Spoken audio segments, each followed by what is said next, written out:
Primera de Corintios capítulo 10, versículos 14 al 22.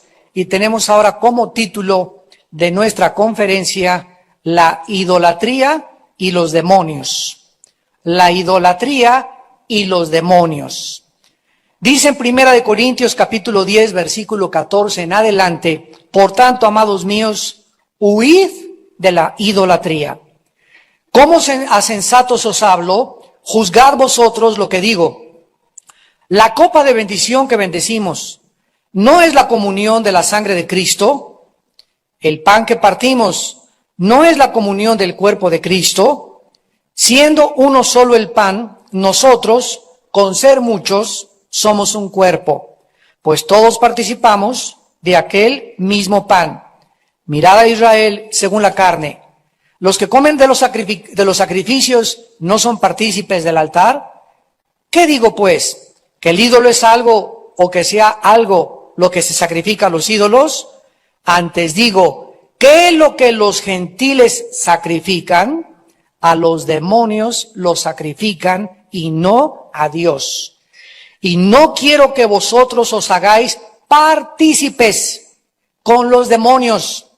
No podéis beber la copa del Señor y la copa de los demonios. No podéis participar de la mesa del Señor y de la mesa de los demonios. ¿O provocaremos a celos al Señor? ¿Somos más fuertes que Él? Cuando nosotros entramos al mundo espiritual, amados santos de Dios, amada iglesia, comenzamos a recibir luz mediante el Espíritu Santo, porque Él es el que nos abre la calabaza que teníamos aquí adentro. El Espíritu Santo es el que comienza a tratar de sacar, en la medida que cooperemos con Él, toda la información filosófica, religiosa, cultural, pagana, de tradiciones que teníamos, para que podamos nosotros comenzar a abrir los ojos y ver este mundo realmente como Dios lo ve. Una persona que no es cristiana no tiene la capacidad, que es una capacidad espiritual que se llama discernimiento. La palabra discernir significa distinguir, separar entre la luz y las tinieblas, distinguir entre la verdad y el error, saber qué cosa es lo que es real y lo que no es real. Pero más que cualquier cosa, poder tener la capacidad de distinguir lo que nos hace daño. Muchos cristianos que están comenzando a crecer en el Señor, se les habla, por ejemplo, y se les dice: no participes de la fiesta de Halloween. Y muchos se ríen. Yo recuerdo hermanos que ahorita ya son maduros, hasta pastores, que me decían: estás exagerando, Armando. O sea, no seas tan radical. Esto es algo inocente. Después le hablamos a otras personas y les decíamos: no les inculquen a sus niños el día de Santa Claus ni los Reyes Magos. La respuesta es: ¿cómo les vamos a quitar a los niños esta ilusión? ¿No es verdad?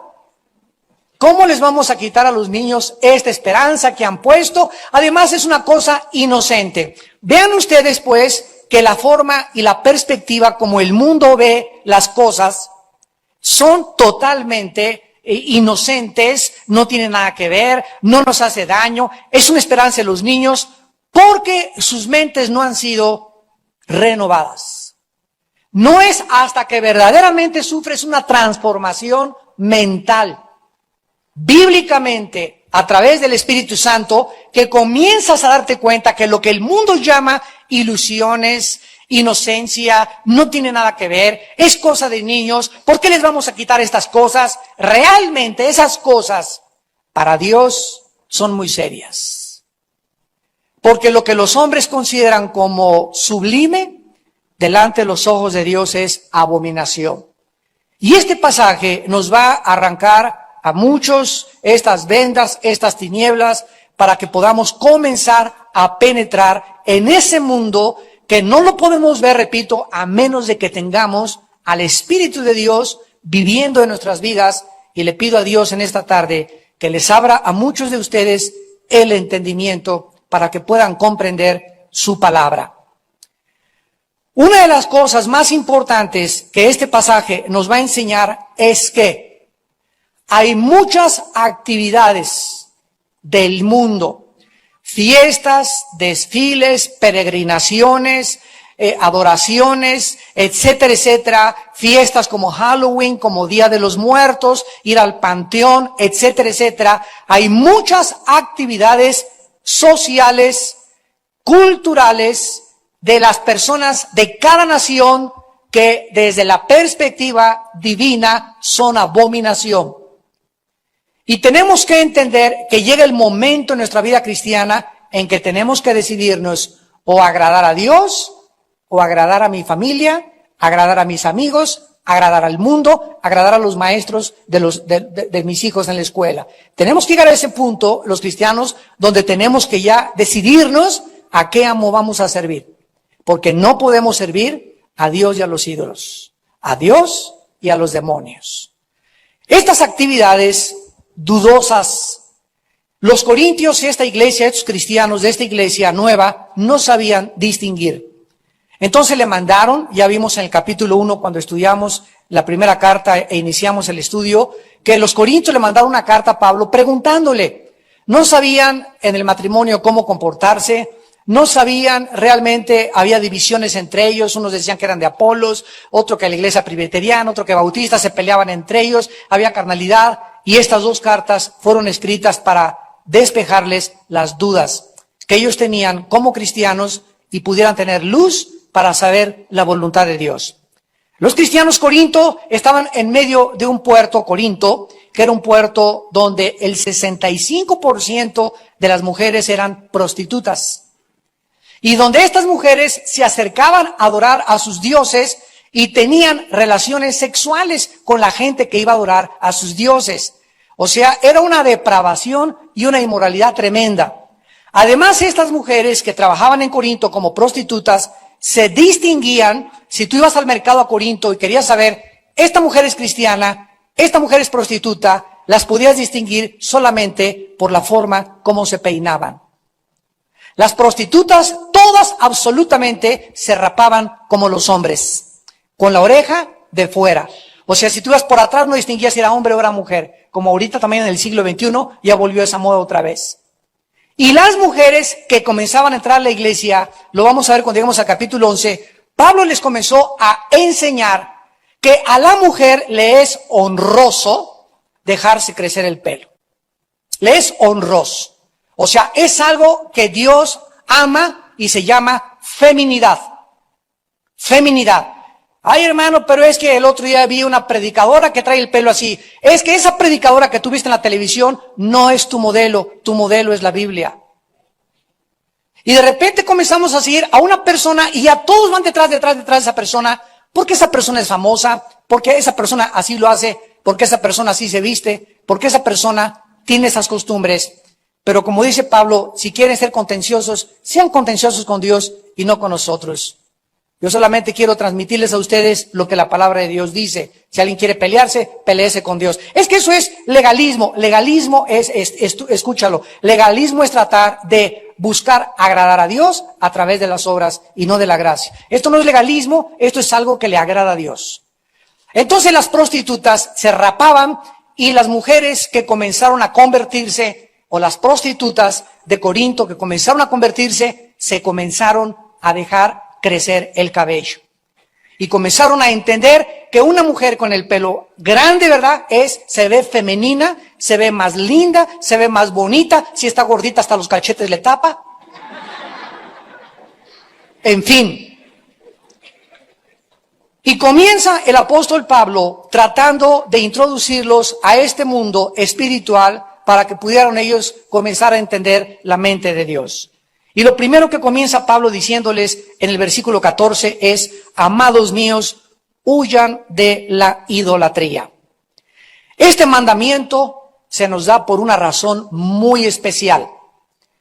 La mayoría de la gente, toda la gente a nuestro alrededor, que no sean cristianos ni conozcan al Dios vivo y verdadero, absolutamente sin ninguna excepción, hasta los ateos son idólatras. La gente comúnmente cree que idólatra es una persona que se postra delante de una estatua, delante de una roca, etcétera, etcétera. Y esto es parte de la idolatría. Pero la idolatría es todavía aún mucho más profunda.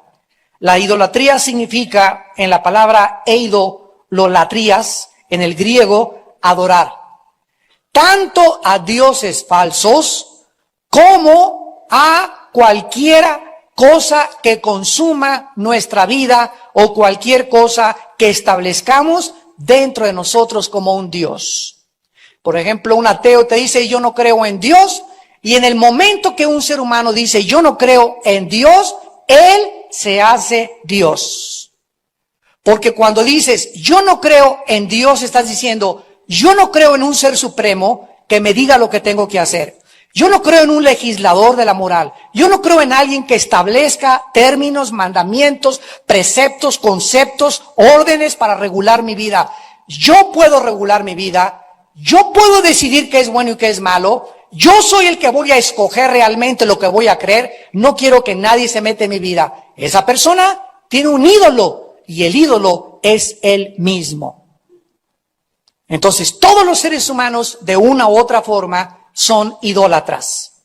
La palabra idolatría significa precisamente adorar algo que no es al Dios verdadero. Vayamos rápidamente al Evangelio de Juan, capítulo 4. Los que no tengan Biblias, les recomiendo que se junten con un cristiano. A la iglesia tienes que venir con la palabra de Dios. Juan capítulo 4. En este pasaje Jesucristo, muy conocido por todos, tiene un encuentro con una mujer que vivía en Samaria. Los samaritanos eran una mezcla de judíos con otras etnias y con otros grupos de alrededor, y los judíos ortodoxos los despreciaban, al grado que ni siquiera se atrevían a pasar por Samaria, porque a lo mejor los contaminaban. Eran prejuicios religiosos y sociales tan fuertes que Jesucristo precisamente vino al mundo a derribar estas murallas, estas fortalezas. Esta mujer samaritana era una mujer no solamente prejuiciosa en su religión, aferrada a sus costumbres, a su cultura, como la mayor parte de nosotros, sino que además de todo esto, era una mujer inmoral. Llevaba la chulis 5 maridos. Y cuando se encuentra con Cristo de pilón, con el que estaba, no se había casado y tenía relaciones sexuales. Sin embargo, nos damos cuenta que Cristo, al encontrarse con ella, Él no venía a juzgarla, no venía a condenarla, no venía a decirle, bueno, arrepiéntete de todos tus adulterios, etcétera, etcétera, sino que dejó Cristo, como ella no sabía quién era Él dejó que ella iniciara la conversación y comenzara a sacar de su vida y de su corazón lo que ella pensaba y la filosofía que tenía de la vida, para que Cristo pudiera aprovechar las circunstancias y la vida que ella tenía y aplicarla a su propia necesidad. La mujer le dijo en el versículo 20, inmediatamente a Cristo, nuestros padres adoraron en este monte, y ustedes dicen que en Jerusalén es el lugar donde se debe adorar. La mujer entró de inmediato a un debate teológico. ¿Qué le hubiera contestado a Cristo? Mira, no importa dónde adores, mejor deja el adulterio. ¿Verdad? Ahora, si de repente estás muy interesada en dónde adoraron tus padres, ¿no es acaso lo mismo con la gente religiosa? Ahí vas con tu cuñada, con tu cuñado, con tu tío, con tu abuelo, y no que el cristianismo, no que aquello, pero tu pariente tiene un amante, y no evade impuestos, y es ladrón, y es tranza, y es mentiroso, y está amargado, pero eso sí, atacan a Dios, persiguen a los cristianos, y se quieren meter a discutir acerca de problemas teológicos. Esta es la naturaleza humana. Esta mujer la pudo haber callado Jesús ahí, pero no lo hizo. Sino que Cristo le contesta y le dice, mujer, créeme, que la hora viene cuando ni en este monte ni en Jerusalén adoraréis al Padre. Esta mujer le habían enseñado que en esa iglesia y en esa religión como a todos nosotros, se debería de adorar. Y todos nosotros hemos crecido con una instrucción religiosa. Si tú eras budista, te dijeron que Buda. Si eras presbiteriano, que en la iglesia presbiteriana y te mueres presbiteriano. Si eres católico, que en la iglesia católica. Pero llegamos a un momento en la vida cuando decidimos en la juventud si la religión, si los conceptos, los pensamientos, las filosofías que nos inculcaron nuestros padres y nuestros maestros son correctos o no son correctos. Y para eso tenemos la plomada, el parámetro que es la Biblia. Todo ser humano que se encuentra con la Biblia comienza con la Biblia a discernir y a decir, Dios mío, me engañaron. Dios mío, gracias papito, gracias mamita. Yo sé que ustedes fueron sinceros en aportarme esta religión, pero he descubierto que ustedes no conocían la Biblia y ahora ya conozco la Biblia y ahora yo sé que ustedes estaban equivocados. Yo no los juzgo, pero yo sé que Dios ahora me va a juzgar a mí porque estoy conociendo la Biblia y estoy conociendo la verdad. Entonces, esta mujer le dijo a Cristo, mis padres me enseñaron a adorar en ese monte y ustedes dicen que en Jerusalén. Y así es el debate actualmente en el mundo. Unos dicen que en esta iglesia, otros que en esta iglesia, y todo el mundo se pregunta, ¿quién tiene la verdad? ¿Qué religión tiene la razón? Y Cristo nos da la respuesta. Vean ustedes la primera palabra que le dice a la mujer. Versículo 21. Mujer, créeme. ¿Créeme a quién? A Él. El inicio para conocer la verdad. El comenzar realmente en el camino de la verdad es no creerle a Buda, a Krishna, a Mahatma Gandhi, al Maharashi, al Dalai Lama, etcétera, etcétera, porque todos los líderes de cualquier religión, sin ninguna excepción, son hombres comunes y corrientes y ninguno resucitó, ninguno murió y dijo que venía a expiar los pecados, ninguno tampoco dijo, yo soy el camino, la verdad y la vida, y lo demostró con su vida y con su muerte en una cruz como Jesucristo. Ahora, todos estos líderes, llámese el libro del Tripitaka de Buda, el Maharanibana Sutta, el Popo, los Vedas de los persos, de las persas, y todos los libros sagrados que tú quieras ahorita ponerlos aquí en este lugar. Ponlos, aquí los amontonamos todos, el Corán de los musulmanes, ponemos todos los libros sagrados, doctrinas y convenios de los mormones, la perla de gran precio de José Smith de los mormones, etcétera, etcétera, que los tenemos aquí en la esquina de la iglesia. Pon todos los libros de todas estas sectas y religiones y pon la Biblia del lado izquierdo y compáralos. Comparémoslos literariamente, comparémoslos filosóficamente, comparémoslos más que nada proféticamente. No hay un solo libro, uno solo de los libros religiosos que existen que profeticen y digan con exactitud cuántos años antes de que su líder surgiera iban a ser. Antes de que naciera Cristo, Isaías, 700 años, profetizó que iban a ser en Belén, que su madre iba a ser una virgen, que iba a tener un ministerio alrededor de Galilea, que iba a morir crucificado, que iba a resucitar a los 3 días, miles de años antes de que él naciera. Ningún libro, ningún líder te puede afirmar estas profecías tan exactas, ni de ninguno se habla jamás como se habla de Jesucristo. Jamás se anunció, Buda va a nacer, va a ser gordito, se va a ver de su palacio, le van a poner Gautama, va a investigar el sufrimiento, jamás ni de Mahat, ni de Dalai Lama, ni del gurú, ni de ninguno que tú me quieras mencionar, ni de los munis que andan también en México, un coreano que dice que él es Jesús. De ninguno. Pero la gente, ¿qué hace? La gente no conoce la verdad. ¿Por qué? Porque no quiere creerle al que es la verdad, que es Jesucristo. Dios no nos dejó en tinieblas, damas y caballeros.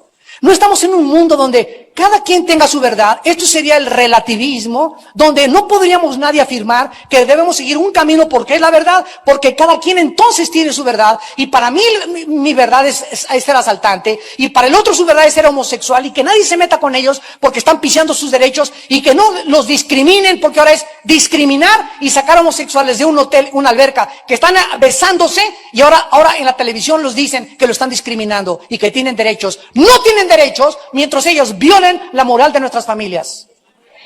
Ningún derecho tienes. Pero la gente quiere ahora darles derechos y decir que a la gente que se mete con ellos es discriminación. Imagínense nada más al grado de depravación filosófica que hemos llegado en el mundo.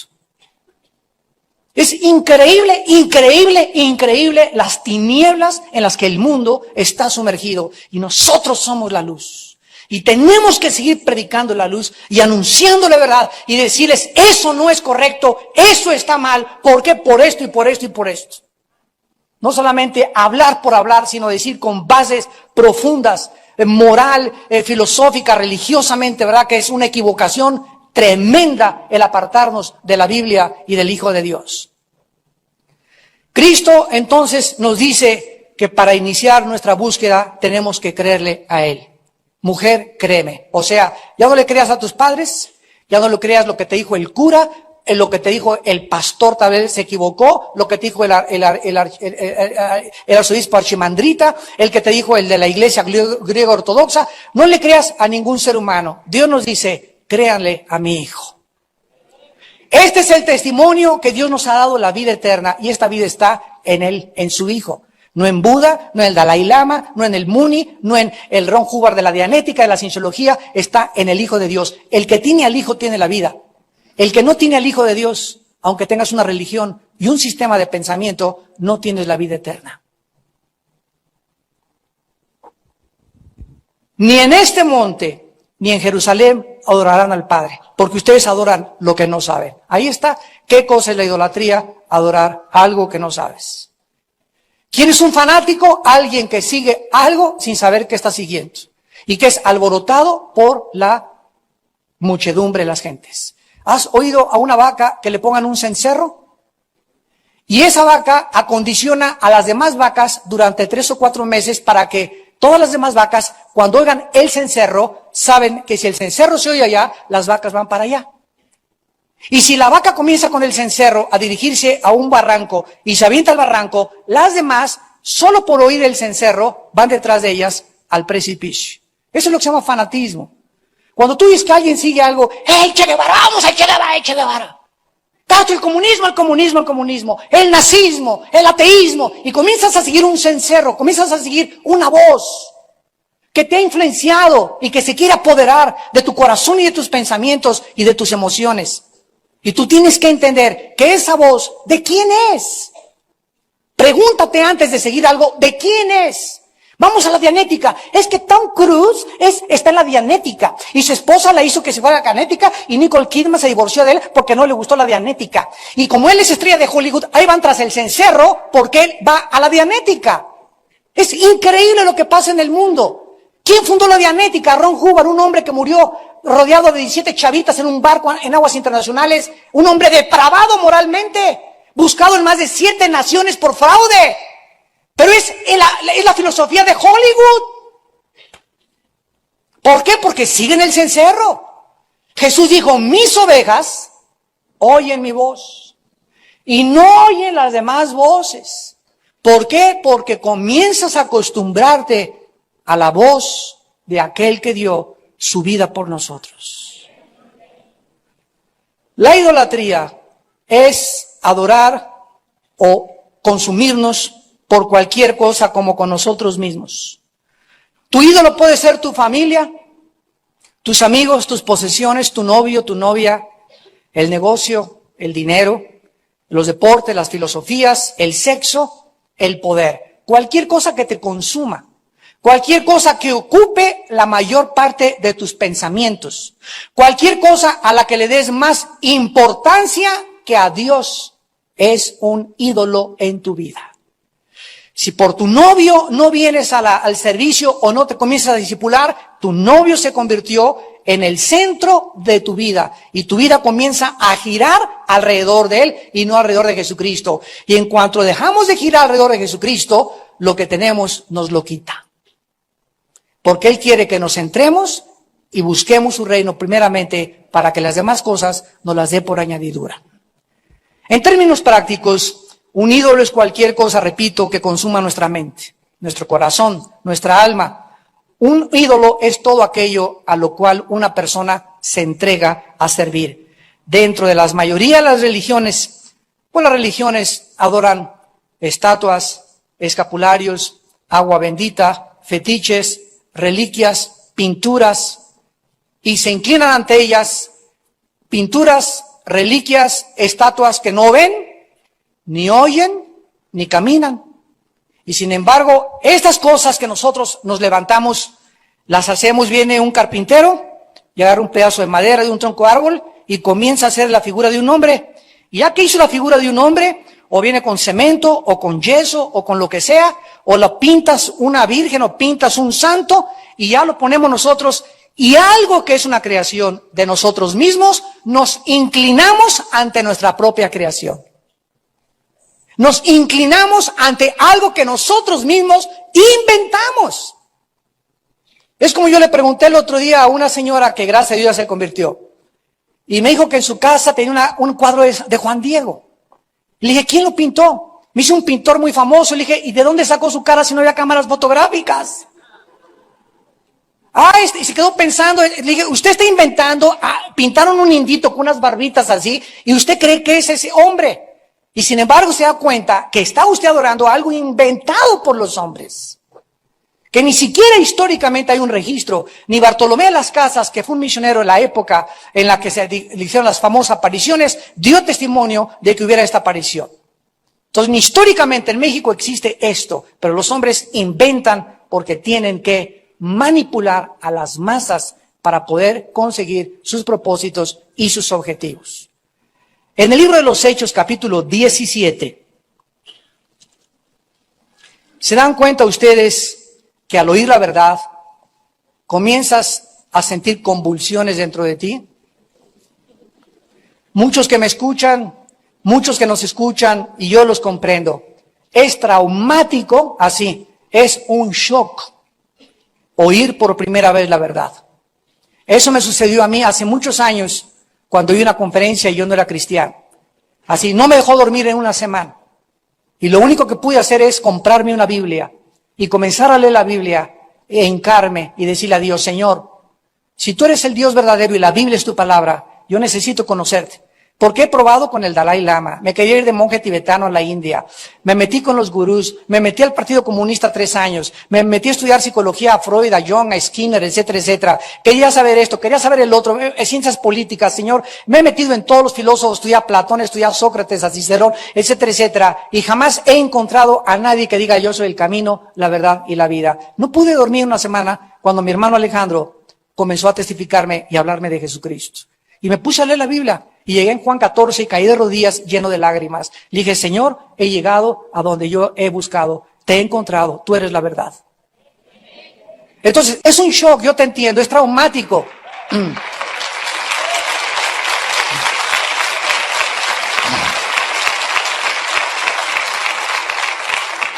Es traumático porque de repente la verdad es como, ¿se acuerdan qué le pasó a Pablo cuando se encontró con Jesús? Fue tan traumático el encuentro con la verdad que lo tumbó del caballo. Al suelo con todo y tenis. Y este es el aspecto, nos encontramos con Jesús y con la luz y nos tumba, nos derrumba, nos baja de nuestro caballo, de nuestro orgullo, nos baja de nuestra religión, nos desarma y nos tira al suelo. Y quedamos ahí, ¿verdad? Dios mío, es tan fuerte la luz que dices, Dios mío, pero entonces me engañaron. Así no hemos sido engañados todos. Pero yo recuerdo a mis padres, mi papá era tan religioso, mi padre, y tan sincero, que se ponía aquí, era franciscano mi padre. Bueno, era ingeniero, ¿verdad? Pero en su religión se ponía el cordón en San Francisco diario con espinas y con cosas así para mortificar su carne y que Dios lo viera. Mira, Señor, cómo me está doliendo. Y Dios le perdonara, ¿verdad?, todas las sinvergüenzadas que hizo. Pero él era ignorante, yo no recuerdo jamás haber tenido una Biblia, ni que la hayamos leído en la casa. Yo no lo juzgo, a lo mejor Dios el día del juicio, ¿verdad?, que vamos a jurar por la conciencia, sabrá cómo juzgarlos a todos. Pero hay mucha gente que por su ignorancia hace esas cosas. Y es traumático, repito, enfrentarnos con la luz y con la verdad. Porque hemos sido enseñados, hemos sido adoctrinados, hemos sido instruidos a que no existen las verdades absolutas, en que todo es relativo. Y cuando sabemos que hay algo que determina el punto de referencia de todo el universo y que es la cruz, el centro y el punto de referencia, no podemos creerlo ni lo podemos soportar. En Hechos 17, el apóstol Pablo se enfrenta ni más ni menos con un grupo de filósofos griegos. Y ustedes saben que los más grandes pensadores, las personas más reflexivas que han existido, fueron precisamente los que pertenecieron al siglo de oro de la filosofía, 150 o 250 años antes de Jesucristo, los filósofos griegos. Y todavía esta cultura griega fue tan poderosa y tan influenciable que penetró en el mundo romano y se le conoció como la cultura helénica. Y esta cultura griega afectó, ellos les pusieron los nombres lunes, martes, sábado, jueves, viernes y domingo a la día de la semana. Ellos le pusieron enero, febrero, marzo, a los años. La cultura griega cambió radicalmente, influyó de tal manera a los romanos, que los romanos absorbieron la cultura helénica. Y aún en el mundo romano predominaban los filósofos, como en este caso, ¿verdad? Los filósofos que se llamaban los epicúreos y los estoicos en tiempos de Pablo. Estamos hablando ya 60 años después de la muerte de Cristo. Entonces Pablo lo invitan a Grecia, la cuna de la filosofía griega, donde había un aerópago, era una como montañita, y los filósofos griegos se paraban ahí, y se juntaba mucha gente y comenzaban a decir, bueno, yo pienso que si luego existo, si existo, luego vivo. Si vivo, tiene que haber una causa que no esté dentro de mí, tiene que ser una causa que trascienda mi personalidad y mi vida. Esta causa, lógicamente, si no soy yo, tiene que ir más para allá y tiene que ser un Dios. Conclusión, siguiendo una línea lógica elemental, Dios existe. Los mismos filósofos griegos, Platón, Cicerón, todos ellos creían en Dios, siguiendo una línea de lógica elemental. Pero pasaron 2000 años y llegamos a 1960, 1970, cuando después del golpe de Estado de Allende, allá en Chile, todos los comunistas vienen y se los traen aquí un expresidente de México y los infiltran en la Facultad de Economía en la UNAM. Y al llegar todos estos maestros comunistas de Chile y ser infiltrados en la Facultad de la Economía de la UNAM, en los 60, 70, yo recuerdo que fui a dar conferencias a la UNAM, a esta facultad, el 99% de los estudiantes y los maestros eran ateos. Y era lo más in y pop ser ateo. Lo más intelectual era la zona rosa, me acuerdo, llena todos los cafecitos de la zona rosa, de cuates con barbas, se sentaban así, con su puro, con su a hablar y a filosofar, y only need is love, los Beatles por todos lados, y sí, peace and love, el sexo, las barbas, mi hermano Alejandro traía el pelo hasta por acá, anda peace and love para todos lados. En drogas, bencedrinas, nembutales, diablitos, canarios, periquillos, bueno, ¿verdad? Se metían de todo. No había un solo lugar donde alguien no fumara mota. Todo el mundo fumaba marihuana, todos, en todas las fiestas, desde el Pedregal, Las Lomas hasta Polanco y la Colonia del Valle, la Condesa y Tepito. En todo mundo era la droga, era el tiempo del intelectualismo, del pensar, no la guerra de Vietnam, etcétera, etcétera. Y durante toda esa época, ¿qué filósofos surgieron? Solo uno en Europa llamado Jean-Paul Sartre. Y se le llamó precisamente el filósofo existencialista, porque él comenzó a postular el existencialismo. Y después, ¿quién salió? Carlos Sagan, que se acaba de morir, un astrónomo famosísimo, el que hizo la película Contacto, en la que se basó la película de Contacto, su libro. Y Carlos Sagan comenzó a decir, el universo no es nada más que lo que está ahí. Para contestarle, bueno, si tú crees que el universo está ahí nada más porque está ahí, pues también Dios está ahí porque está ahí Dios. Y nos damos cuenta que estos filósofos que comenzaron a ser los líderes, Sartre, Ingersoll, Carlos Sagan, de la nueva generación, que ahorita ya casi no existe, porque cada vez están descubriéndose más y más la ciencia, evidencias de la existencia de Dios, no se puede comparar ninguno de ellos que son ateos con los filósofos griegos. Entonces la pregunta es, señores, ustedes que estudian filosofía, ¿ha evolucionado la filosofía? La respuesta es nada. No ha habido un Platón, un Sócrates, un Cicerón, un Demóstenes en más de 20 siglos. ¿Ha evolucionado la pintura? Ve a Florencia, Italia, y ve a David de Da Vinci, de Miguel Ángel, y ve las estatuas. ¿Cuáles son los escultores ahora? Ahora ve los retratos de Picasso, los hizo con medio taco de mota. Un hijo mío pinta en la escuela dominical mejor que Picasso, pero es Picasso. $1 millón, los garabatos. Pero no son los garabatos, es que es surrealista. Y es un arte de un hombre llamado Picasso. Es increíble cómo hemos podido llegar a valorar las cosas. Pues Pablo se encuentra en Grecia con esta cuna de filósofos y dice el versículo 22, Hechos 17. Pablo, puesto en pie en medio del areópago, dijo, miren ustedes, fíjense cómo se dirige Pablo a estos griegos. Varones atenienses, en todo observo que son muy quecos. ¿Cómo se dirige a ellos? ¿Cómo los califica? Como religiosos. Un momentito. ¿Qué acaso los religiosos no son nada más los que adoran a un Dios? Porque ahora si vamos a la Biblia con una escuela, no, aquí no se permite la religión. Si hablamos de Jesucristo en la escuela, no, es que aquí no se permite la religión. Si queremos hacer un programa donde se menciona a Jesús en la televisión, no, porque es religioso. Entonces la gente ni siquiera entiende el concepto de la religión. Pero te apuesto a que si vas a un programa o tienes un programa del ateísmo o del marxismo en la televisión o enseñas en la escuela del Che Guevara, te lo van a aceptar. O si dices que viene el Dalai Lama, no importa quién sea, lo salen a recibir. ¿Por qué?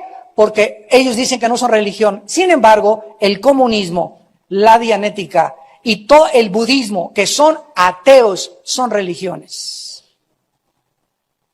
Dile a tu maestro, maestro, ¿sabía usted que el budismo es una religión atea? Parece una contradicción, ¿verdad? Sin embargo, Buda nunca ni jamás creyó ni enseñó que había un Dios. Él enseñó una autosuperación y tratar de matar los valores que no conocía, que era la naturaleza caída, para poder superarse como hombre y explicar el sufrimiento. Entonces, estos griegos, Pablo les llama religiosos, y lo más interesante para profundizar es que la palabra religioso aquí en el griego es amorphos, que significa miedo a los demonios.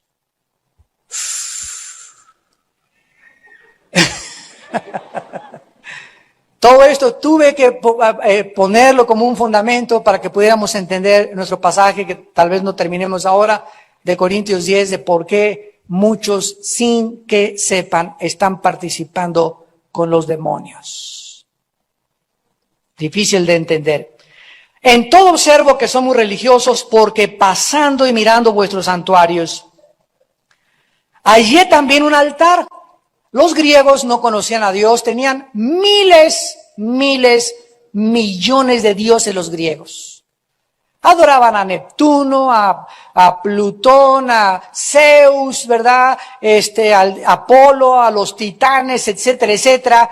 Y no sabían, pero eso sí, como no sabían nada más que los dioses tienen el contacto con los seres humanos, levantaron un altar y le pusieron los griegos al Dios no conocido. O sea, ninguno podía decir, ni Platón, ni Sócrates, ni Zenón, que era en ese tiempo la filosofía que predominaba la de Zenón, con la línea de los epicúreos y los estoicos. Ninguno de ellos sabía todavía cómo se llamaba o qué era. Nadie había dicho, yo vi a un Dios, al Dios desconocido. Al que ustedes adoran sin conocerle es a quien yo les anuncio. El Dios que hizo el mundo y todas las cosas que en él hay, siendo Señor del cielo y de la tierra, no habita en templos hechos por manos humanas. Lo primero que establece el apóstol Pablo a la filosofía griega es que hay un creador, número uno. Número dos, que ese creador no se le puede confinar ni limitar a ningunas cuatro paredes, a ningún edificio, a ninguna religión. Dios en el Antiguo Testamento habitó en el tabernáculo, en el templo de Salomón, etcétera, etcétera. Pero dijo Cristo, viene la hora cuando mi Padre no va a estar confinado. No va a estar allá, ni allá y allá. Tú puedes ir a Vips y juntarse 5 personas y en medio está Jesucristo. Este edificio podemos reunirnos, nos podemos meter al Teatro Blanquita el sábado en la noche, a tener un servicio, en la mañana un servicio de Cantando por un Sueño y todas las cosas que hay ahorita, y en la noche juntarnos nosotros y hay sacrilegio meternos aquí de ninguna manera, porque Dios no está allá, Dios está dentro de nosotros. Dentro de nosotros. La iglesia, ya la iglesia no importa en qué paredes, en qué edificio, a lo mejor ni techo tenemos algún día, o nos juntamos en una montaña, nos juntamos en Chapultepec, a las bancas. La iglesia somos las personas, no los edificios ni las construcciones. Y los griegos y los religiosos quieren confinar ahí. ¿Recuerdan ustedes cuando éramos religiosos? Yo recuerdo que mi abuelita, que era de misa diaria de las 5 de la mañana, a pellizcos me llevaba, y al entrar al edificio donde nuestra religión nos invitaba a ir, entrábamos y el olor, ¿verdad? Incienso, y entrábamos y parados y sentados, no entendíamos nada porque hasta en otro idioma estaban hablando ahí, y salíamos a viva Zapata. ¿Por qué? Porque dentro del recinto era santo, y ahí no se podía hacer ruido, y ahí se tiene que respetar, y ahí sacrilegio cualquier cosa que se haga. Pero saliendo, ¿verdad? Ya mirar a las chavas, ya decir groserías, ya hacer todo. Y esto es lo que es la persona religiosa. Entra y cree que dentro de ese edificio se encuentra Dios. Esto es lo que nos han enseñado, desgraciadamente, por haber cerrado la Biblia más de 20 siglos. Hasta 1961, en el Segundo Concilio Vaticano, el Papa Juan XXIII, gracias a Dios por ese papa rechonchito y gordito, abrió ese papa por primera vez una Biblia. Y cuando Juan XXIII abrió la Biblia, dijo,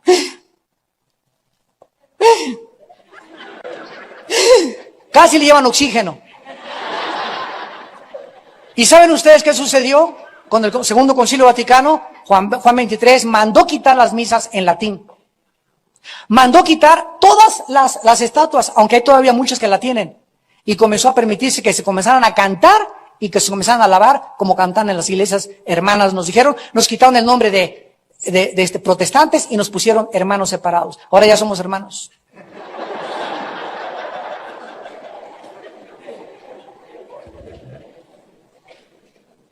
Y ahora ya, gracias a Dios, ¿verdad? Muchísimos de nuestros hermanos, porque hay muchos ya convertidos católicos, están leyendo la Biblia. Gracias a Dios por eso. Muchos curitas se están convirtiendo y viniendo a la fe, como dicen en Hechos 6, y muchos de los sacerdotes venían y obedecían a la fe. Sacerdotes, curas, arzobispos, de todos, muchos que eran parientes del Padre Amaro. Pobres, de veras. Es difícil juzgarlos, porque si yo hubiera sido, ¿verdad?, el Padre Amaro y yo no conocía la Biblia, ¿por qué puedo creer que hubiera podido portarme mejor? La carne es la carne. Y les dijeron que para servir a Dios no necesitaban casarse, cuando la Biblia, escúchenme, la Biblia ordena, 1 Timoteo 3, que los obispos y los que sirven a Dios se casen. Lo ordena, porque Dios conoce nuestras debilidades. Y estos pobres hombres les dijeron, no, si sirven a Dios, nada de nada. Y a las pobres mujeres también. ¿Y qué pasa? Pederastia, homosexualismo y lesbianismo, por no conocer la naturaleza humana. Todos se formaron el club del Padre Amaro. Y finalmente dice el apóstol Pablo en Hechos 17, para terminar, que este Dios, creador, que no puede ser confinado ya a ningún lugar físico o material, versículo 25, no es honrado tampoco por manos de hombres. O sea, no hay nada, entiéndanme, no hay nada, dice la Biblia, amados santos, no hay nada que nuestras manos puedan hacer. Te voy a hacer, Señor, un regalito. Te voy a hacer una estatua. Te voy a hacer esto. Te voy a hacer una casa. Te voy a hacer una construcción. No hay nada que nuestras manos puedan fabricar o puedan construir. Nada absolutamente que le podamos ofrecer a Dios, porque Él no lo está pidiendo. Y nuestra tendencia siempre, Señor, mira, aquí está, ¿verdad? Aquí está mi gallinita, aquí está mi puerquito, aquí está esto. Queremos seguir con el sacerdocio levítico, que ya fue obsoleto por el mejor pacto, la mejor sangre y el mejor sacerdocio de Jesucristo. Ya no hay nada que le podamos ofrecer a Dios. Y dice la Biblia, como si necesitara de algo. Dios no quiere tu gallinita, no le va a servir para nada, ni ese monito que hiciste, nada absolutamente, porque Él es quien nos da a todos la vida y el aliento y todas las cosas. O sea, respiramos, porque Él nos los da. Si Dios nos está dando el aliento, habrá algo que le podamos dar. Pero ¿por qué el ser humano está buscando siempre darle algo a Dios? Porque no creemos ni recibimos la gracia de que Él nos da todo y que no hay nada con que compensarle lo que nos dio. Y estamos tratando de buscar, Señor, quiero, como tú me diste, te voy a dar esto. Él no quiere eso. Si Él nos dio a su Hijo, ¿a quién le vas a dar tú? A nadie. No hay nada que podamos darle a Dios, nada que le podamos ofrecer más que nuestra obediencia. Los sacrificios de los impíos son abominación a Jehová, dicen Proverbios. Entonces, entiéndelo, esto es lo que se llama la religiosidad y el legalismo. Bueno, ayer no fui a la iglesia, pero me voy a ir de peregrinación. Ayer no hice esto, pero lo voy a dar a Dios a esto. Y estamos tratando de sustituir y de compensar cosas para poder complacer a Dios. Y Él no se agrada más que de nuestra fe, porque sin fe es... Y dice el versículo 26, y de una sangre ha hecho todo el linaje de los hombres para que habiten sobre la faz de la tierra. Les ha prefijado el orden de los tiempos y los límites de su habitación. Es increíble que todos los animales, absolutamente sin excepción, insectos, aves, mamíferos, cuadrúpedos, anfibios, lo que tú quieras, todo el mundo animal se guían por instintos. Tienen todos, la hormiga tiene un software, el delfín tiene un software en el cerebro, el león tiene un software, el elefante con su cerebro de ratón que tiene un software, el cocodrilo tiene un software, la tortuga para poner sus huevos y huevar ahí en la playa tiene un software. Todas las hormiguitas que se juntan todas para construir y llevar las hojitas todas cargando. ¿Quién les dijo a todos ellos lo que tienen que hacer? Ninguno de ellos es responsable de sus acciones. No tienen el libre albedrío que tenemos nosotros. Esto es lo que los evolucionistas no han podido explicar. Y la distinción entre nosotros es que tenemos un carácter, somos agentes morales para elegir entre el bien y entre el mal. De una sangre nos hizo a todos los seres humanos, llámese negro, chino o caucásico, tenemos la misma sangre, es sangre humana. Claro que hay sangre universal, sangre B, sangre positiva, negativa, etcétera, etcétera, pero es sangre humana. Dile a tu maestro en la escuela que cree que su abuelita es chita, que cuando tengas un problema de transfusión de sangre, porque hasta ahorita en toda la historia jamás se ha podido transfundir la sangre de ningún animal a un ser humano. Y dice en la Biblia, para terminar, y que nos ha prefijado el orden de los tiempos y los límites de nuestra habitación. La conquista del espacio, de acuerdo a Hechos, es imposible. Ya fuimos a la Luna, ya hicimos pininos en el 69 con las estaciones espaciales, pero hace aproximadamente 60 años, un hombre llamado Alberto Einstein, señores físicos, matemáticos y astrónomos que me escuchan, postuló la siguiente teoría: E igual a mc al cuadrado. ¿Qué significa esto? Significa dos cosas. En primer lugar, que no se puede conquistar el espacio por la velocidad. Y número dos, por el factor tiempo.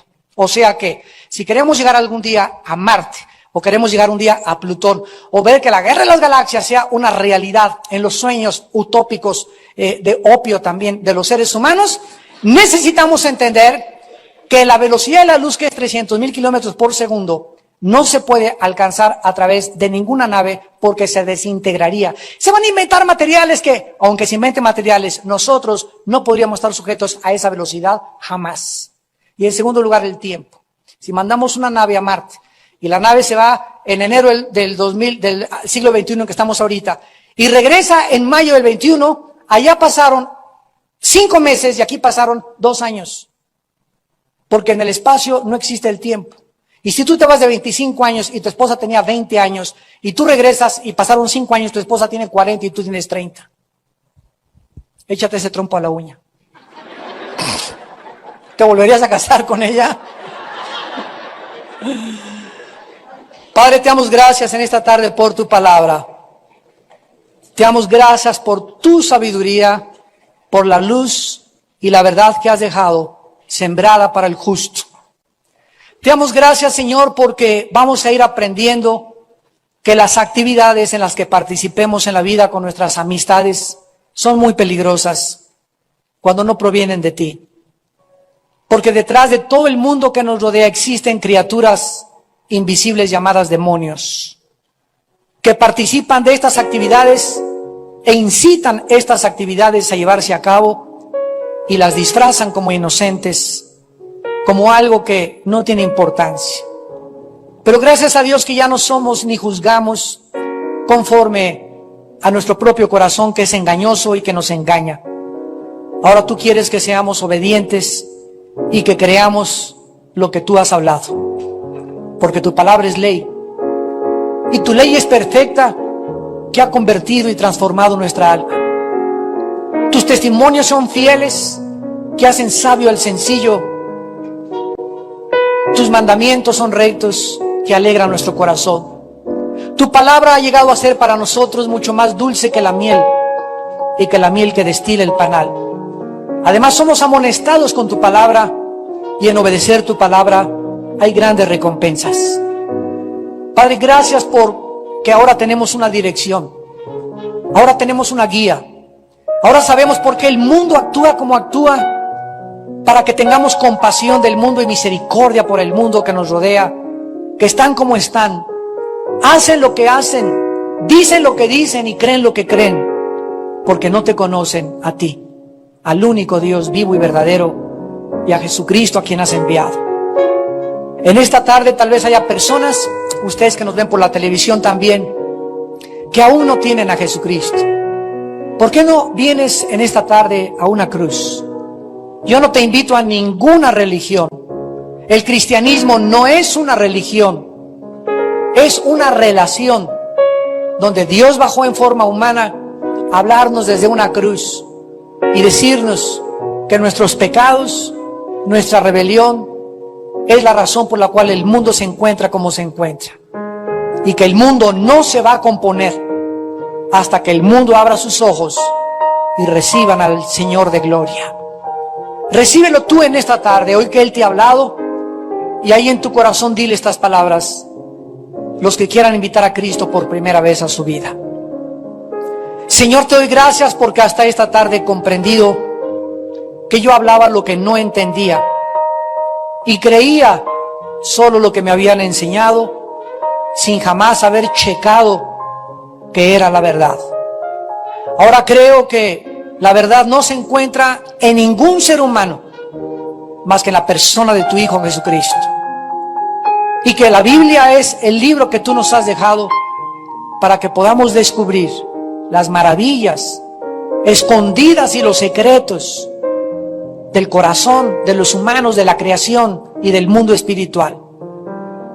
Señor Jesús, gracias porque en esa cruz, con tu sangre, pagaste por mis pecados. Te invito a mi vida, entra a mi corazón, te recibo. Una conferencia titulada La idolatría y los demonios. Esta sería la segunda parte de la idolatría y los demonios. Primera de Corintios, capítulo 10, versículos del 14 al versículo 22. Por tanto, amados míos, huid de la idolatría. Como a sensatos os hablo, juzgad vosotros lo que digo.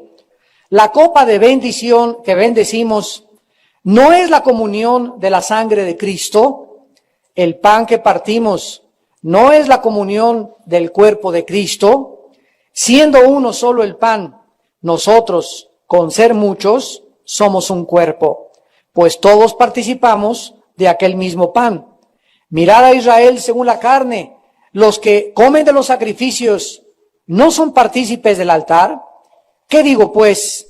¿Que el ídolo es algo, o que sea algo lo que se sacrifica a los ídolos? Antes digo que lo que los gentiles sacrifican, a los demonios lo sacrifican y no a Dios. Y no quiero que vosotros os hagáis partícipes con los demonios. No podéis beber la copa del Señor y la copa de los demonios. No podéis participar de la mesa del Señor y de la mesa de los demonios. ¿O provocaremos a celos al Señor? ¿Somos más fuertes que Él? La Biblia en este pasaje nos corre una cortina y que nos permite asomarnos al mundo invisible espiritual que nos rodea. Un mundo que la Biblia dice es más real lo que no se ve que lo que se ve. Para nosotros es incongruente que lo que no se vea sea más real, porque pues desgraciadamente juzgamos por las 5 ventanas del alma, que son los 5 sentidos, la vista, el gusto, el olfato, el tacto, etcétera, etcétera. Sin embargo, lo que no se ve existía antes de lo que se ve, porque lo que se ve ahorita fue hecho de lo que no se veía. Entonces, como este mundo físico, terrenal, natural, tiene repercusiones en el mundo espiritual, y como el mundo espiritual está influyendo continuamente sobre el mundo físico, terrenal, en el cual tú y yo vivimos, al venir a la Biblia, se nos corre la cortina para que comencemos nosotros a escuchar las voces de advertencia de un Dios que ve el mundo invisible y que ve el mundo visible. Nosotros estamos en desventaja porque estamos gobernados, repito, por los 5 sentidos, pero al venir a Cristo y al tener la Biblia como nuestro manual, comenzamos a entender el mundo que no podemos percibir con los 5 sentidos, y por la fe obedecemos, y por la fe creemos, por la fe vemos, por la fe oímos las cosas que Dios tiene para todos los que le aman. En este pasaje, que es la segunda parte de la idolatría y los demonios, la palabra central es la palabra griega koinonea, que se tradujo comunión. Esta palabra comunión es la base central en esta mañana del tema que vamos a desarrollar. Voy a tratar de explicárselos un poquito más.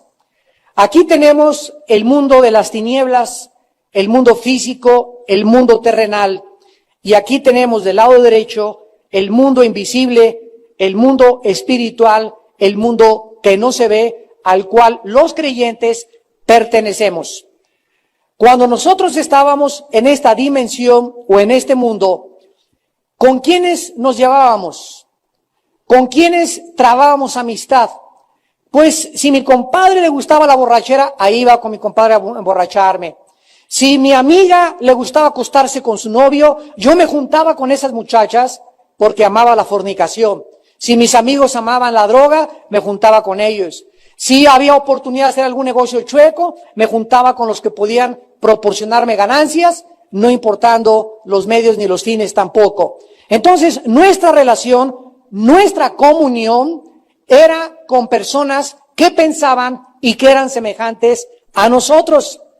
La palabra comunión significa compartir algo en común. Cuando somos trasladados y cuando somos invitados a participar del reino de Dios, ahora nuestra comunión, ahora comenzamos a compartir algo en común, todos aquellos que tenemos el Espíritu de Dios. Dice en Primera de Juan, lo que hemos visto, lo que hemos oído, les testificamos para que podamos tener nosotros comunión entre nosotros. Y nuestra comunión verdaderamente es con el Padre y con su Hijo Jesucristo. Al tener yo amistad con un hermano cristiano, con una hermana cristiana, realmente lo que nos une, aquello que podemos compartir en común, no son mis gustos ni mis diversiones, sino que Él tiene a Cristo y yo tengo a Cristo. Entonces realmente lo que hace la comunión entre nosotros los cristianos es la vida que tenemos, la vida que tú tienes, que es la vida eterna. Cuando nosotros comenzamos a salirnos de este mundo espiritual y alguien nos habla del otro mundo, oye, ven para acá, tengo una fiesta de la noche, vamos a celebrar Halloween, vamos a esta peregrinación, vamos a este rito, vamos a esta iglesia que no es cristiana, y yo me salgo del mundo donde yo vivo espiritual y comienzo a unirme con esa persona a los ritos, a sus costumbres, a sus ceremonialismos, a las liturgias, que esa persona no sabe qué es lo que se encuentra detrás. En ese momento, cuando me uno con esa persona, estoy compartiendo lo mismo que esa persona. Estamos teniendo comunión realmente, no yo con Pancho, ni yo con Lupita, ni yo con Carmelita, ni yo con Juan. Estamos teniendo comunión realmente con criaturas invisibles que la Biblia le llama demonios. Estamos compartiendo algo en común con los demonios. Dice en el versículo 15, como sensatos les hablo, juzguen vosotros lo que digo. La copa de bendición que bendecimos no es la comunión de la sangre de Cristo. El pan que partimos no es la comunión del cuerpo de Cristo. Vamos a explicarlo. Todos nosotros aquí en esta iglesia, el primer domingo de cada mes, celebramos la Santa Cena. Hay otras iglesias que lo celebran el segundo domingo. Hay otras que lo celebran todos los domingos. Hay otras personas que en tu familia lo puedes celebrar con tus hijos, con tu esposa, ¿verdad? No hay ningún problema de celebrarlo las veces que quieras. Lo hacemos una sola vez al mes para no caer en ritualismos o que se haga una costumbre. Pero el punto es este. Cuando nosotros nos reunimos como iglesia a celebrar la Santa Cena, tenemos un pan y tenemos una copita de vino o de jugo de uva. Ese pan yo me lo puedo tomar 15 minutos antes de que comencemos a orar y a bendecirlo. Y como si nada, ¿verdad? Vas por una charola y agarras el pan y te lo comes y no hay ningún problema. No hay profanación, no hay sacrilegio, porque no ha sido bendecido. Por eso David, platicábamos aquí los martes en el estudio de 1 Samuel, cuando él fue con el sacerdote Abiatar y le pidió que le diera de comer, el sacerdote sacó los panes de la mesa de la proposición y se los dio a David. Y Cristo habla en el Nuevo Testamento y dice, ¿qué no oísteis que cuando David tuvo hambre, el sacerdote le dio los panes?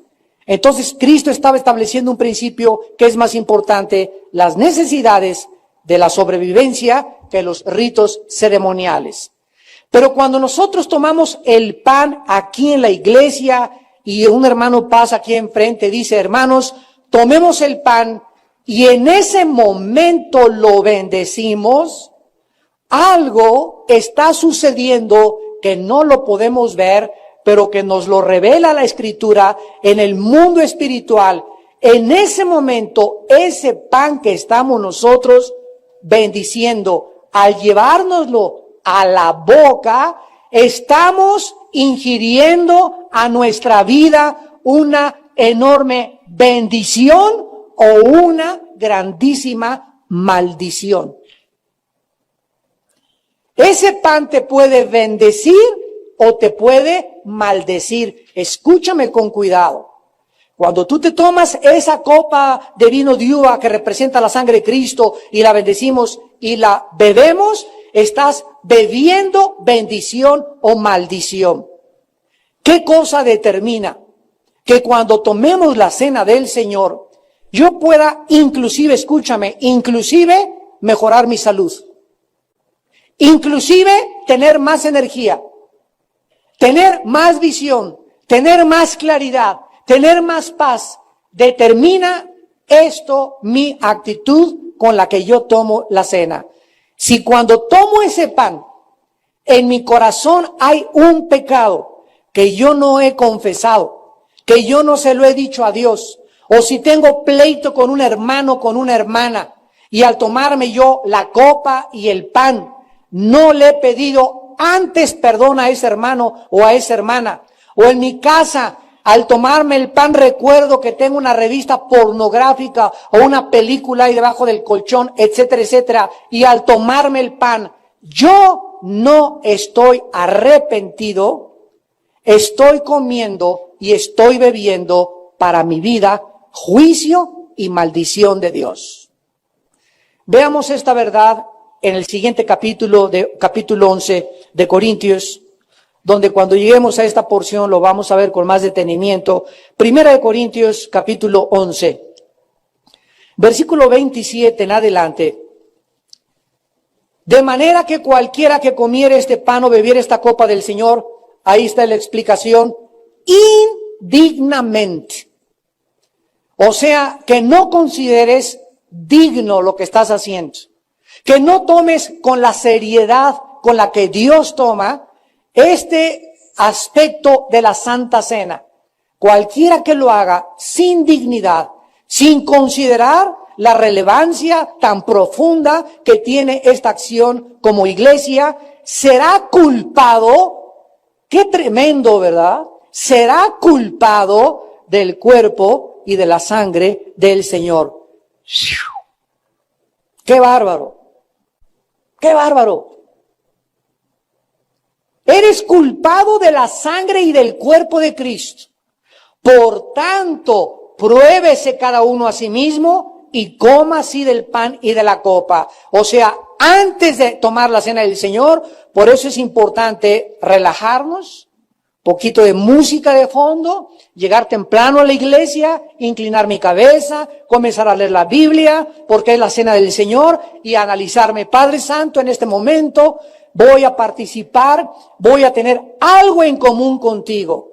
En ese pan que voy a tomar y esa copa, no estoy tomando a Cristo, ni estoy bebiendo a Cristo. Me estoy identificando con el cuerpo de Jesucristo, con tu iglesia que tú ganaste con tu propia sangre. Por eso, Señor, en este momento, ilumíname. Oh Dios, ayer le di una bofetada a mi esposa, antier le grité groserías a mi hijo. Señor, estoy mal en mis negocios, arrepiéntete. Dios te da tiempo, nos da tiempo de que nos probemos. Porque es gravísimo, como lo vamos a ver, el no hacerlo y tomarla en pecado. Dice el versículo 29, porque el que come y bebe indignamente, sin discernir el cuerpo del Señor, ¿qué le pasa? Estás comiendo, ¿qué cosa? Juicio. Tú misma, te estás poniendo una cuerda en el cuello. Tú mismo te estás ahorcando. Tú mismo te estás condenando. En el momento en que lo haces, inmediatamente acarreas sobre tu vida, has pisado los sensores de Dios y sobre tu vida se vienen un nido de abejas africanas. Se vienen sobre tu vida una parvada de demonios. Con el propósito, y aquí lo dice claramente, versículo 30, por lo cual, y veamos qué juicio es el que se está refiriendo. Hay muchos enfermos y debilitados entre vosotros y muchos duermen. La palabra debilitados, astenes en el griego, significa sin fuerza ni energía para vivir. Todos ustedes saben que necesitamos para vivir fuerza, ¿verdad? Necesitamos energía, necesitamos sentirnos bien. Necesitamos sentirnos con ganas. Que cuando se pueda brincar, brinquemos. Cuando lo haremos, cuando el blues, blu, blu, blu, blu, blu, blu, blu, y comencemos, ¿verdad? Y nos sintamos con ganas y lleguemos y podamos reír y tengamos gozo y paz y no andar todo el día así, sí, ya. Y ya no puedo, y arrastrando la cobija, y para nada te ríes ya, y ay, qué ridículo se ve. Y comienza a hablar de todo el mundo, y a gritar a todo el mundo. Ya no, y en tu casa no llegas, ni brincas, ni pones alabanzas.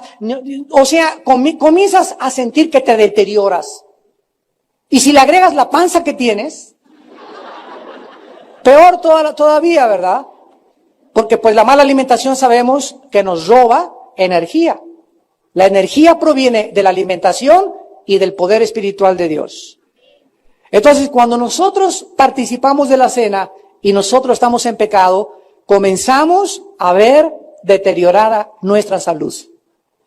Y luego venimos, Señor, hermano, póngame la mano, ore por mí, repréndame este chamuco de cafeaspirina que tengo, este demonio que tengo retortijón, esta hipertensión, etcétera, etcétera.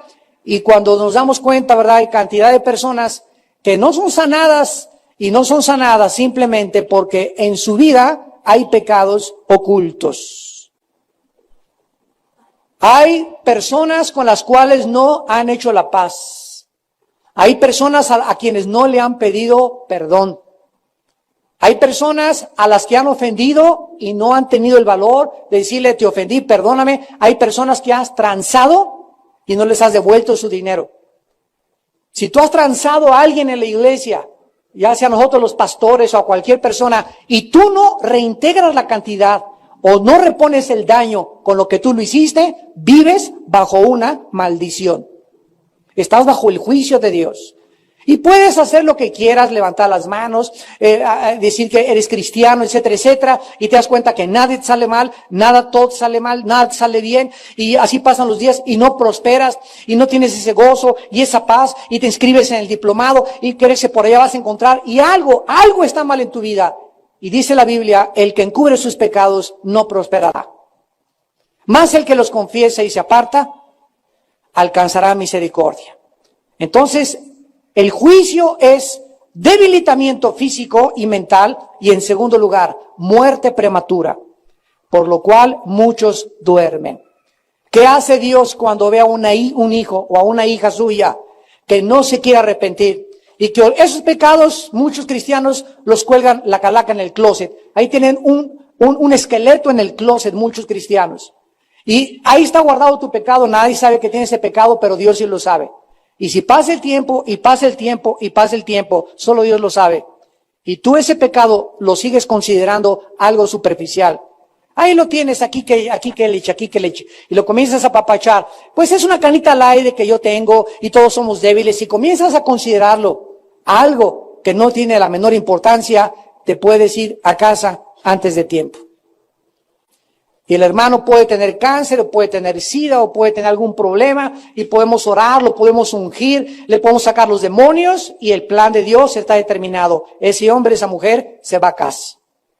Y no estoy diciendo que todos los que se mueren jóvenes se mueren en pecado, ¿verdad?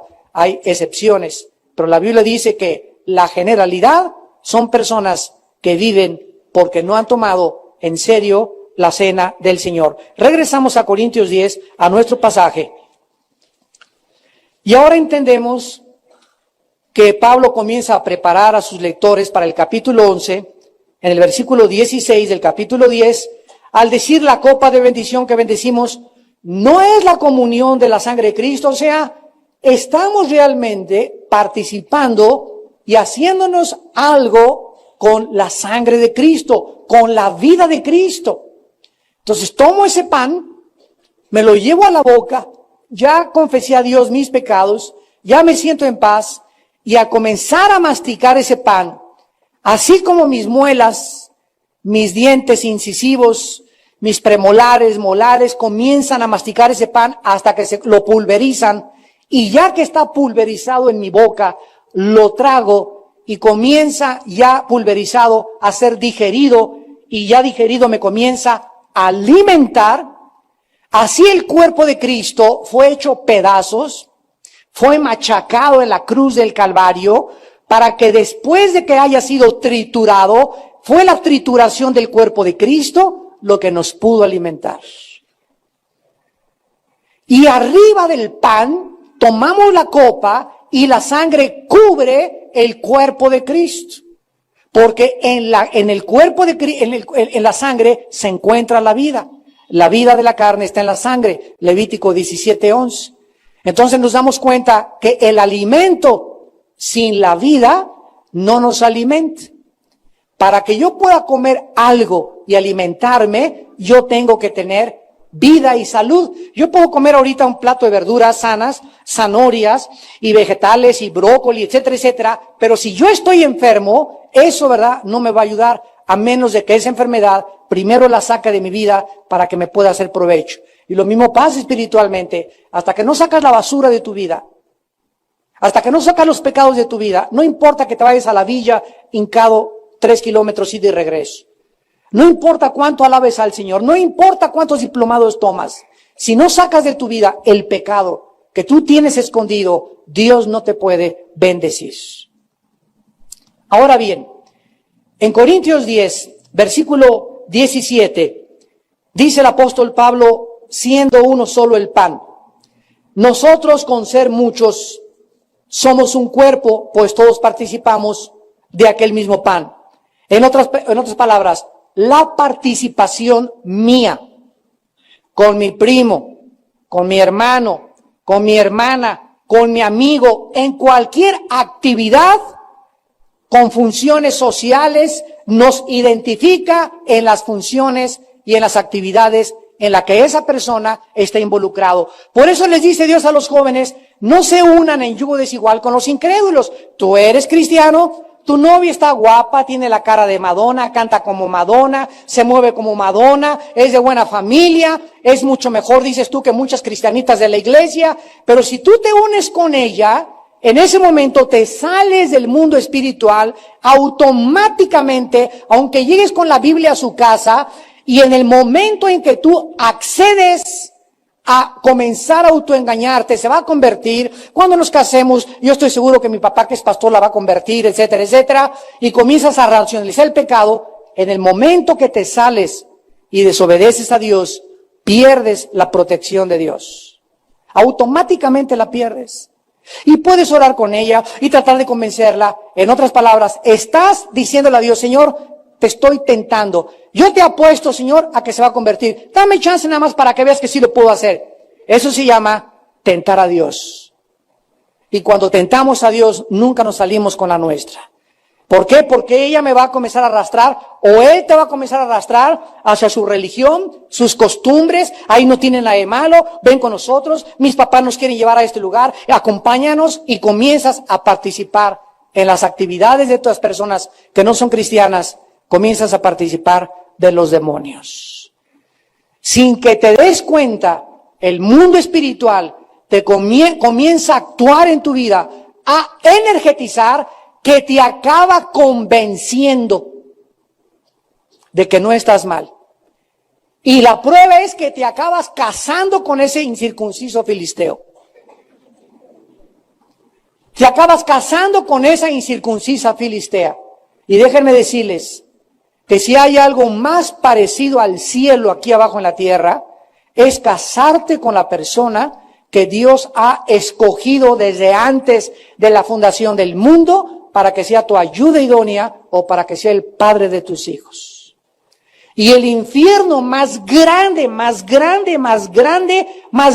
está en Almoloya, ni en un psiquiátrico, ni en un orfanatorio. El infierno más grande que un ser humano pueda vivir es vivir en un matrimonio no bendecido por Dios. Es un infierno. Y pregúntasela a la persona que está junto a ti con cara de coyote, que a la 1 de la mañana más hace ¡au! La participación que nosotros tengamos con las otras personas es tan importante para Dios que dice el versículo 18, miren a Israel según la carne. O sea, no desde el punto de vista espiritual vamos a ver a Israel, lo vamos a ver desde el punto terrenal. Veamos a Israel. Los que comen de los sacrificios no son partícipes del altar. En otras palabras, cuando el Israel terrenal físico sacrificaba un animal, recuerdan ustedes que solo una porción del animal era consumida. La otra porción la consumía el pueblo y otra porción la consumía el sacerdote. Por el hecho de que un judío tomara y comiera de esa carne, de ese sacrificio ofrecida, le identificaba como un adorador de Dios. El momento en que tú vienes a tomar la comunión y la cena del Señor a la iglesia, en ese momento que te llevas el pan o la galleta a tu boca, en ese momento, ese acto, esa acción te identifica con todos los cristianos de cualquier parte en el mundo que hemos sido llamados a ser santos y que participamos del mismo cuerpo y la misma sangre. Dice el versículo 19, o que les digo que el ídolo es algo, o sea que algo lo que sea algo lo que se sacrifica a los ídolos.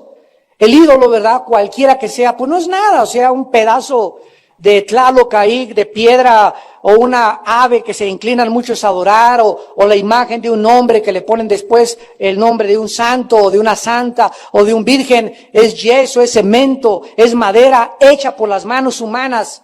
No es absolutamente nada. Esa imagen, esa pintura no ve, no me oye, no puede caminar, no tiene vida, absolutamente nada. Pero hay una fuerza que jala a la humanidad a hacerle creer a los que no son cristianos de que es algo. Entonces, esa fuerza que inclina a la gente a arrodillarse enfrente de una estatua, de una pintura, de una imagen, Esa fuerza invisible, la Biblia le llama demonios. Y esto tiene su origen desde que Satanás cayó del cielo. En Isaías 14 dice, y cayó porque quiso asemejarse a Dios. Ustedes no se imaginan, la Biblia nos lo revela, el hambre que tiene Satanás de ser adorado. Y como no puede manifestarse visiblemente Satanás, más que en ciertas acciones y fenómenos que tenemos alrededor, él ejerce, dice Efesios 2, un poder donde la gente es jalada y es animada por ese poder invisible. Es como una fuerza magnética de gravedad que atrae lo semejante a lo semejante. Los historiadores y los sociólogos se han preguntado, ¿cómo es posible que Hitler pudiera haber convencido 85 millones de personas? Y saben ustedes que cuando Hitler hablaba, salían de su voz. Cuando toca los Rolling Stones, cuando toca Judas Priest, cuando canta Madonna, cuando canta Michael Jackson, salen demonios de los instrumentos de la boca de estas personas. La gente que no es cristiana no entiende esto, con el propósito de energetizar a las personas y comenzarlas a causarlas en desorden, crean confusión, crean libertinaje sexual, crean un espíritu de rebelión profundísimo en las personas. Y Hitler, cuando hablaba, salían demonios de él, que convenció a la gente que realmente ese era el Mesías y el libertador y el proclamador de la verdad, y que 1000 años duraría el Tercer Reich. Fueron demonios el poder que actuó sobre Alemania. La Biblia dice que los demonios pueden controlar naciones enteras. Y si no, lee Apocalipsis 9, donde dice que saldrán, y Apocalipsis capítulo 11 y 13, saldrán espíritus a manera de ranas a todos los gobernantes de las naciones para reunirlos en la batalla del Armagedón. No tenemos idea todavía del poder tan grande activo que tienen estas criaturas invisibles sobre los seres humanos. Increíble. Mi hijo Alan, ustedes saben, está ahorita trabajando con Marcos Witt en Houston.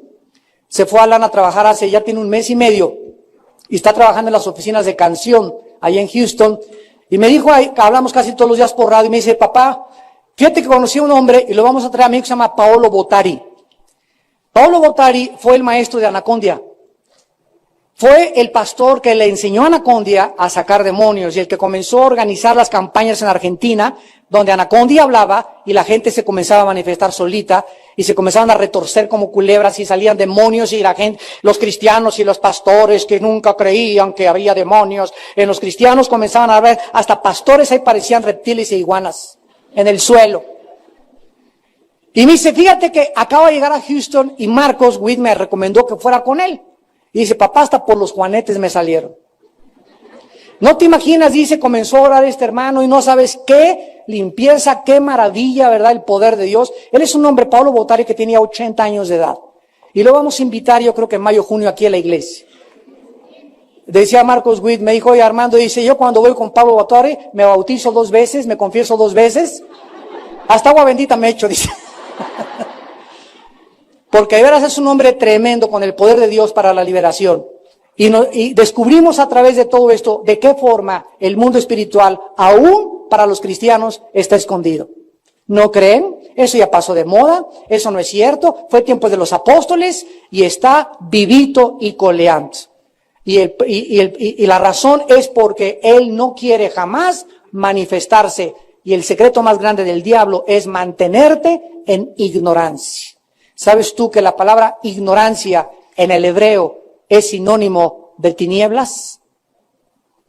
Tinieblas e ignorancia son sinónimas, son palabras sinónimas. El que es ignorante está en tinieblas, y el que está en tinieblas es ignorante. ¿Qué dijo Cristo? Conoceréis la verdad. ¿Y qué? La verdad es la que nos saca de las tinieblas, y al sacarnos de las tinieblas nos saca de la ignorancia. ¿Qué le falta a la ignorancia? ¿Por qué la gente está en tinieblas? Porque no tiene conocimiento de la verdad.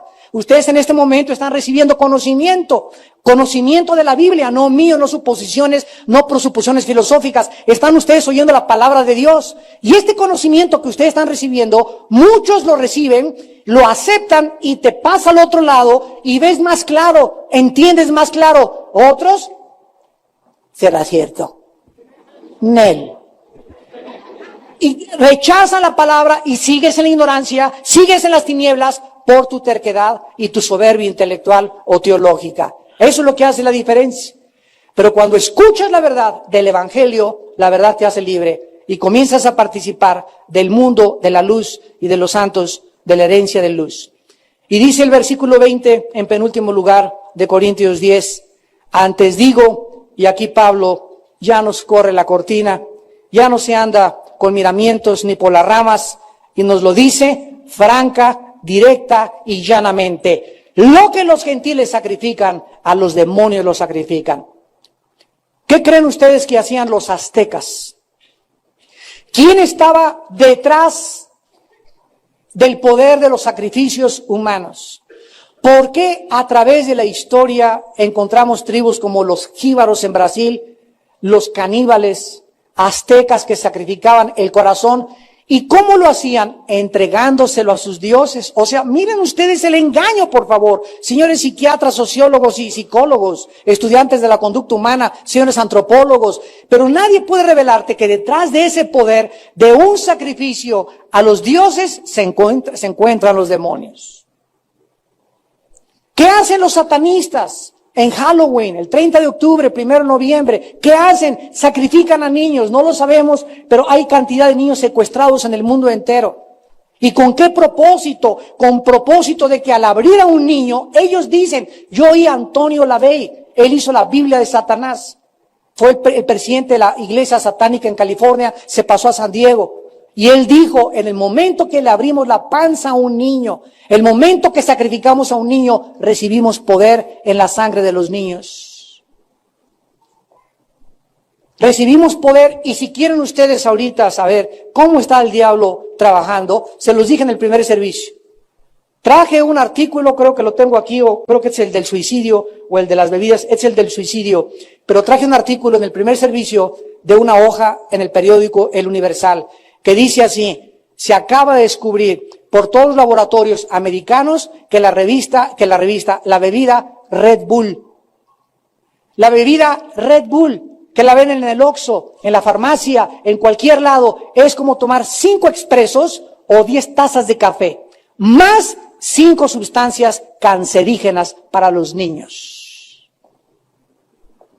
Y ahorita es la bebida de moda. Nadie ve los ingredientes ni nadie se preocupa en checar qué se encuentra detrás de estas bebidas. Una hoja entera en el Universal salió hace 3 días. Por ahí anda, no sé si la recogieron por acá. La dejé aquí en el púlpito. Y esto es lo que el diablo está haciendo: destruir la salud de los niños. Los jóvenes la toman el Red Bull con alcohol. Bombas Molotov para el sistema nervioso, para el corazón, para el cerebro. Y los niños comienzan ya a alterar su sistema nervioso, a creer que les da mucha fuerza, y sin embargo, detrás de todo esto se encuentra la destrucción de la vida de los niños con otra estratagema de Satanás a través de bebidas inofensivas aparentemente. Gracias a Dios que salieron estos artículos, lo están publicando por todos lados, y ahí están enunciados todas las sustancias cancerígenas que tiene el Red Bull, el Rush, la bomba, y quién sabe, son como 5 o 6 más que han salido de moda. Lo que los gentiles sacrifican, lo sacrifican a los demonios y no a Dios. ¿A quién creían los aztecas que sacrificaban? A Dios. Los satanistas, a su dios Satanás.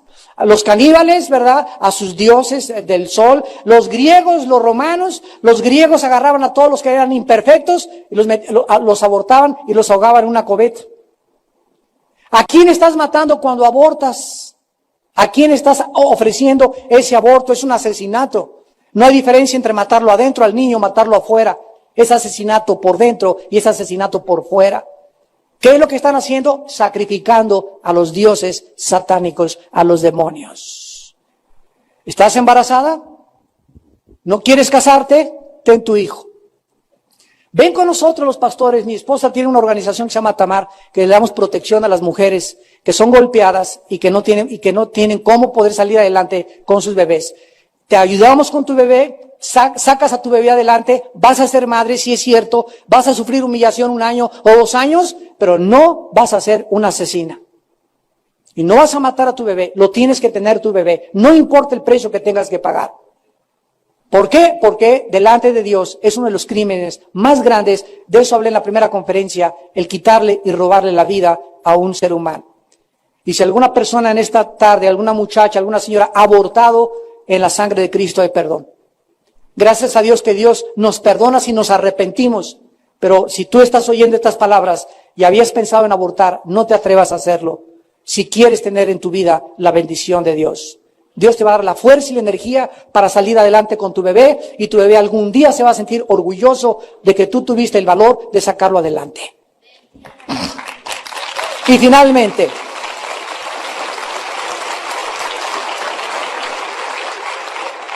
dice de una forma más drástica el apóstol Pablo en el versículo 20, lo que los gentiles sacrifican, a los demonios los sacrifican y no a Dios, y no quiero que os hagáis partícipes con los demonios. Una vez me preguntaron, ¿puede un cristiano entrar a un templo budista? ¿Puede un cristiano entrar a un templo de cualquier otra religión? Y yo les contesté, si tú vas, por ejemplo, a Roma y vas a ver las catedrales increíblemente hermosas y bellas que han construido los seres humanos, y los mosaicos que Leonardo da Vinci, Miguel Ángel y todo diseñaron en muchas cosas ahí en Florencia, no hay ningún problema. Pero cuando tú si entras a un templo budista para conocer el arte, no entres cuando se está celebrando el rito. Cuando está la ceremonia dentro de cualquier templo, no entres, porque en ese momento acuérdate que no están sacrificando, no están adorando a Dios. Ellos creen que lo están haciendo, pero la Biblia nos quita las vendas y nos dice que están adorando al ejército de los cielos demoníacos. Ellos son los que están recibiendo todas estas cosas y burlándose la gente de la ceguera que el Dios de este siglo ha establecido a los hombres para que no le resplandezca el evangelio de la gracia de Dios.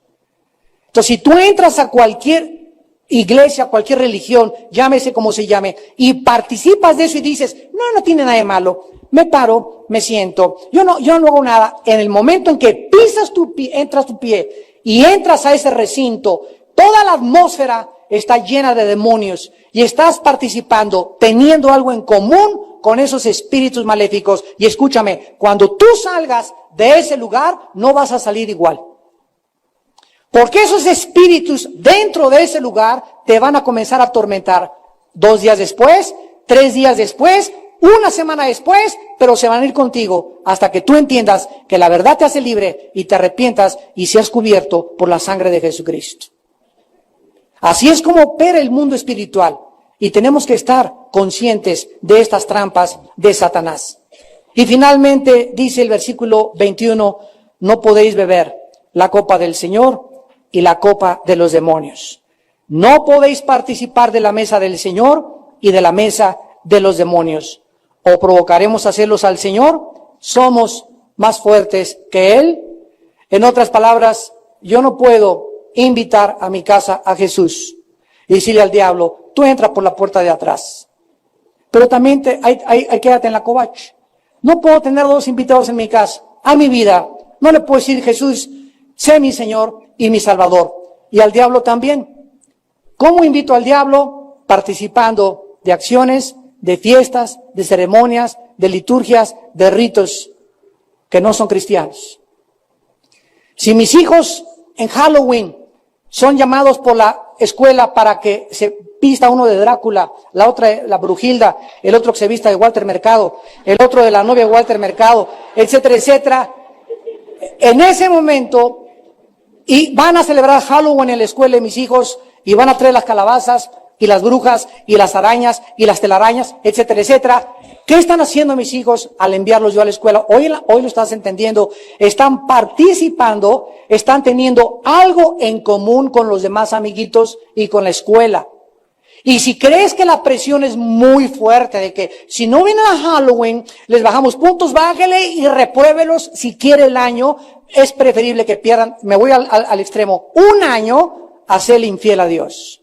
y a que mis hijos comiencen a sufrir en la casa pesadillas y que se levanten gritando en la noche, a la semana o a las 2 semanas, que comiencen a manifestar rebelión, que ya no quieren estudiar, que comiencen a ver pornografía escondidas en el internet, y todo ¿por qué? Empujados y asusados por los demonios que se les metieron en la fiesta inocente, que no tiene ningún problema de Halloween en la escuela. No podemos participar de la mesa de Dios y los demonios. Qué seriedad de servir a Dios, ¿verdad? Yo hubiera oído esta conferencia a los 6 meses de convertido y hubiera dicho, caray, qué tremendo está esto. ¿Será verdad? ¿En serio? Pero conforme vamos creciendo, Dios nos va abriendo más las cortinas y más las cortinas y más las cortinas para que nos demos cuenta que no tenemos lucha contra sangre ni carne, sino contra criaturas invisibles, espirituales, potestades de las tinieblas, gobernadores de la maldad, potestades y príncipes satánicos, huestes espirituales que rodean al mundo con el propósito de desviarlos del camino, tapar sus ojos y llevarlos a su autodestrucción. Y nosotros no somos hijos de las tinieblas, somos hijos de la luz. Créele a Dios y serás libre, tú y tu casa. Oremos. Padre, gracias te damos. Gracias te damos en esta tarde porque sigues abriendo los ojos de tu pueblo. Mientras más cerca estamos de la segunda venida de tu Santo Hijo Jesucristo, más grandes y más densas serán las tinieblas, por lo que es necesario más luz, porque las tinieblas no prevalecen contra la luz. Somos tus hijos y somos la luz del mundo. Y estas cosas el hombre que no es cristiano no las puede entender, porque para él es locura, porque estas cosas no se razonan, se disciernen espiritualmente. Te damos gracias, Señor, en esta tarde, porque la verdad la hemos conocido y la verdad nos ha hecho libres. Gracias, Jesús, por habernos corrido el velo y habernos mostrado la luz de tu evangelio. El poder de restauración que hay en el evangelio, la autoridad que tenemos contra todo espíritu inmundo, contra toda ave aborrecible, contra las fuerzas de las tinieblas, porque mayor es el que está dentro de nosotros que el que está en el mundo. Te alabamos, Jesús, te alabamos, Jesús. Alabado sea el nombre de Jesús.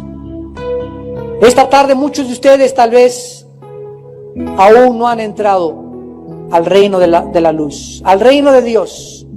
Aún no ha sido hecho libre, aún no ha sido hecha libre, y Dios te llama en esta tarde a que salgas de tu ignorancia, a que salgas de tus tinieblas, a que seas partícipe del reino de luz, de la herencia de los santos, conozcas la verdad y la verdad te haga libre. ¿Qué tengo que hacer?, me preguntarás. Ustedes que nos ven por la televisión también, ¿qué tengo que hacer para que tú puedas verdaderamente salir de esa ignorancia, de esas tinieblas y participar de la luz admirable de Jesucristo? La primera condición es arrepiéntete de tus pecados. Arrepentirse es reconocer que vives equivocadamente, que no puedes seguir en ese camino que Dios prohíbe que camines, que te vuelvas a Él y que invites a Jesús a tu corazón como tu Señor y Salvador. Y si tú quieres esta tarde hacer esta decisión que requiere de mucho valor, de consagrarle tu vida a Jesucristo, dile ahí desde tu lugar estas palabras: Señor mío y Dios mío, perdona mis pecados. Confieso que mi vida te ha ofendido y reconozco que he vivido en tinieblas. Por eso he hecho muchas cosas que ahora comprendo no te eran agradables. Creo que en la cruz pagaste por mis pecados, Señor Jesucristo. Creo que a los 3 días resucitaste de los muertos y te pido que entres a mi corazón como mi Señor y mi Salvador, porque te lo pido en el nombre de Jesús. Amén.